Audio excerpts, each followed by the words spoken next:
Kim, niregaluhan ni Paulo ng milyones na bike?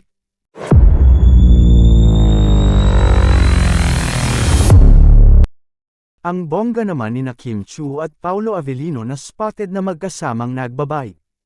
Tuwang-tuwa ang fans nila na makita ang dalawa na nagbabonding lalo na ang mga umaasang totohanan na nga ang relasyon nila.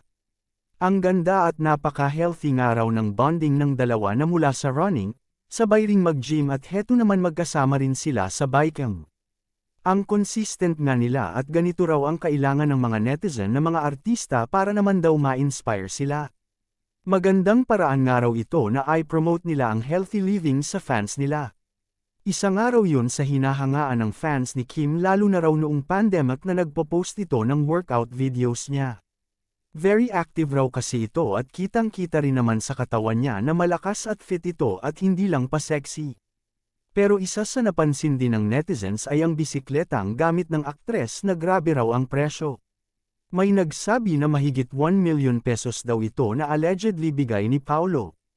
Ang nagpamahal daw roon ay dahil customized ito na cute sa pink at may parts nito na pinalitan ng pink.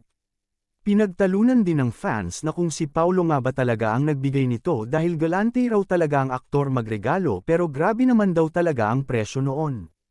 May sumagot na sa sasakyan lang daw nito nilagay ang bike pero hindi ibig sabihin noon na siya ang nagbayad.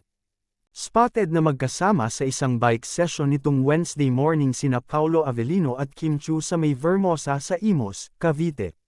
Pinost ng photographer at cyclist na si Ian sa kanyang Facebook account ang mga kuha niyang litrato ng dalawa na magkasabay na nagbabike.